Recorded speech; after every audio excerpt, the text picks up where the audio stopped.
J'ai deux questions. J'en ai une pour Monsieur Galli et une pour Monsieur Huguet.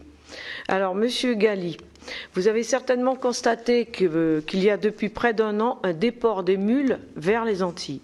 Depuis la mise en place des contrôles à 100% à l'aéroport Félix-Éboué en Guyane, il y a fort à parier que les trafiquants sont à la recherche de nouvelles routes. Ma question est simple. Existe-t-il aujourd'hui un travail en collaboration entre les services aux Antilles et la Guyane, puisque les douaniers guyanais pourraient, le cas échéant, indiquer à leurs collègues des Antilles les mules potentielles? Et Monsieur Huguet, la multiplication de saisies de stupéfiants et de démantèlement de réseaux, tant en Guadeloupe et Martinique, démontre que vos territoires, comme le mien d'ailleurs, se trouvent au milieu d'un trafic international. Or, dans un rapport d'information publié début juillet, mes collègues sénateurs déploraient la faiblesse des moyens nautiques et aériens alloués à la lutte contre le trafic de stupéfiants. Les forces de l'ordre rencontrées ont expliqué qu'elles ne disposent pas de moyens d'assurer la pleine et totale surveillance périmétrique de l'île et n'avoir toujours pas pu installer de radars au sein du port maritime de Fort-de-France pour contrôler les cargaisons. Pouvez-vous me dire si les choses ont évolué favorablement depuis ce rapport? Pour avoir écouté les auditions des maires, puisque moi j'ai été aussi maire de Cayenne pendant 10 ans, je pose la question, qu'est-ce que vous pensez de l'opportunité de la création d'une commission ad hoc composée de la PN, la PM, l'État bien sûr, oh là là, j'ai écrit, ouais, voilà, douane surtout, les maires, parce que les maires se sentent souvent exclus des résultats, du dispositif. Et bon, les maires ont quand même quelque chose à faire aussi au niveau des dealers, au niveau des trafiquants qui sont dans leur commune.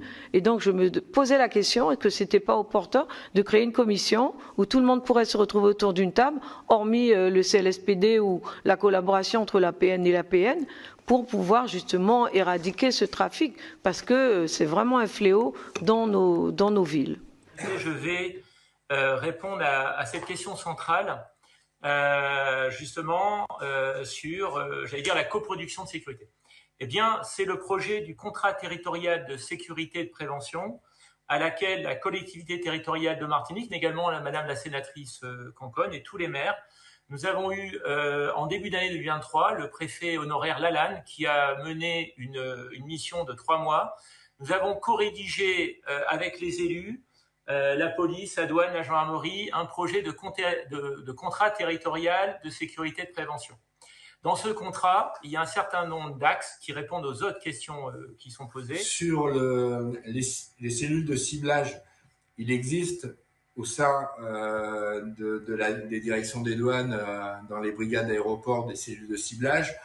Il est bien évident qu'elles sont en relation, mais elles sont en relation pas simplement entre Guyane, Martinique, Guadeloupe, mais également avec nos collègues d'arrivée de Roissy ou d'Orly. Ce qui est important, c'est au-delà du renseignement opérationnel qui peut être transmis, c'est aussi un renseignement tactique que je vais qualifier comme ça, de pouvoir dire, ben voilà, des cellules de ciblage, ça reste à dimension humaine, on a à peu près entre 6 et 8 agents, donc il y a des périodes où il y a un certain nombre de vols, c'est difficile de les faire, je dirais, de manière complète. Par contre, d'utiliser le temps de transport, entre guillemets, sur les vols transatlantiques ou même sur les 2 heures entre la Guyane et la Martinique, permet de dire, ben voilà, on a peut-être à la cellule de départ pas beaucoup travaillé ce vol, donc il est plus intéressant à contrôler à l'arrivée, ou on l'a très bien travaillé et on peut mettre à l'arrivée notre activité sur d'autres vols. Et donc ça, c'est quelque chose qui est vraiment en train de se structurer de manière forte.